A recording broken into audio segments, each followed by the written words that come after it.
Assalamualaikum warahmatullahi wabarakatuh.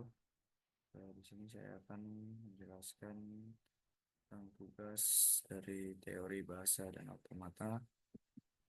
Yang pertama-tama, saya akan menjelaskan bagaimana membuat presentasi dari AI. Di sini saya menggunakan presentation AI. Eh, Caranya itu kita klik di Google atau di browser apapun yaitu presentation AI.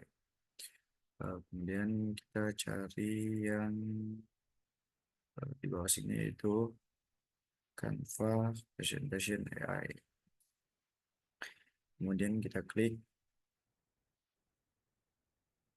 dan muncul halaman seperti ini. Di sini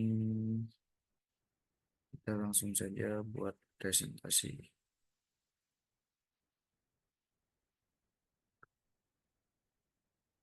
Dan muncul halaman seperti ini ya.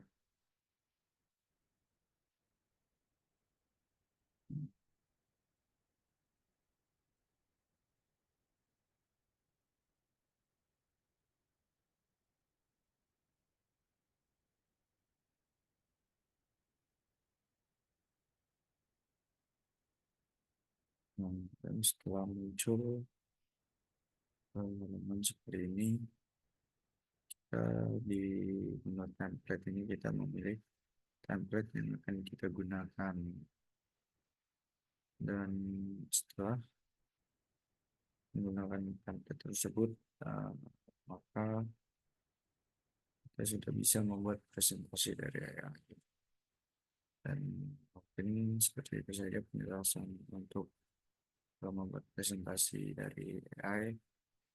Kemudian lanjut ke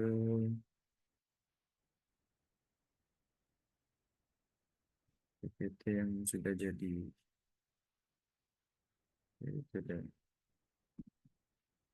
Ini adalah PPT dari presentasi AI yang sebelumnya saya jelaskan. Lanjut ke eh, penjelasan materi dari teori bahasa dan automata atau rangkumannya. Sini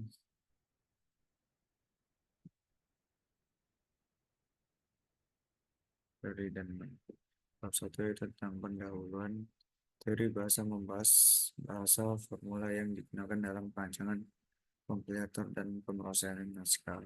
Automata adalah mesin abstrak yang dapat mengenali, menerima, atau membangkitkan kalimat dalam suatu bahasa.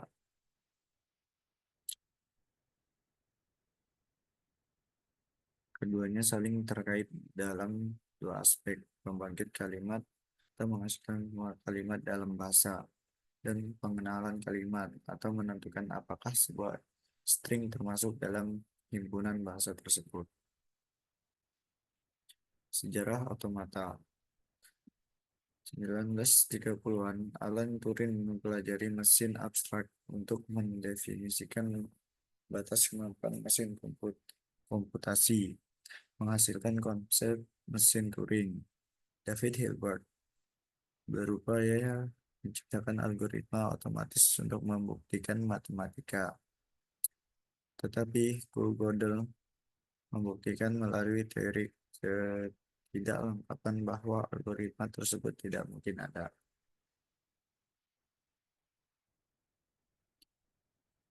1940-an dan 1950-an, penelitian mengenai finite automata berkembang berkembang sebagai model sederhana dari mesin untuk berbagai keperluan, termasuk model fungsi otak.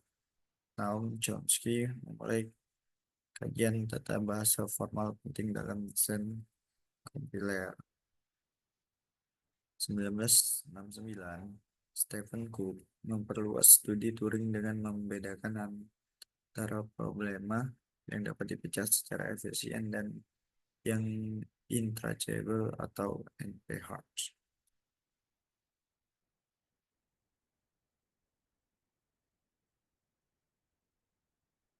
Pentingnya finite automata, finite word, dan pengembangan finite automata untuk memodelkan neuron. Sementara Stephen Klein menunjukkan hubungan antara finite automata dan ekspresi reguler. Studi mengenai teori otomata terkait dengan bidang ilmu komputer lainnya. Sejarah ini menunjukkan kolaborasi banyak ilmuwan dalam pengembangan teori otomata dengan berbagai nama dan bidang yang saling terkait.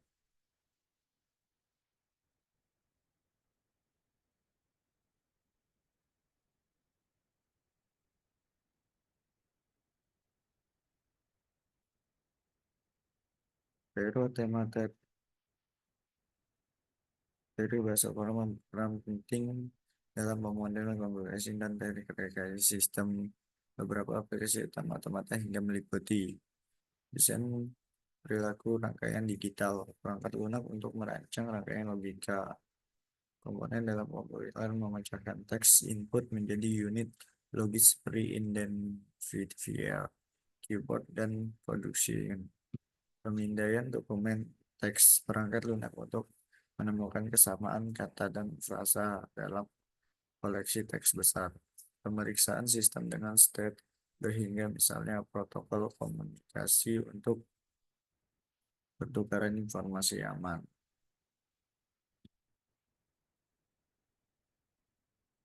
Terus satu otomata hingga untuk mengenali kata kunci dan memiliki lima state masing-masing berkorespondensi dengan prefix kata tersebut. Otomata memproses satu karakter pada satu waktu, berpindah state sesuai huruf yang dikendalikan dan mencapai state akhir setelah mengeja dan. Contoh dua, sebuah otomata hingga lain juga dirancang untuk mengenali bahasa pemrograman C. Input yang diterima oleh otomata tipe var, variabel A, tipe var, int A, B, tipe var, dan tipe. Sekian, terima kasih. Mungkin sekian saja penjelasan teori bahasa dan otomata dari saya. Wassalamualaikum warahmatullahi wabarakatuh.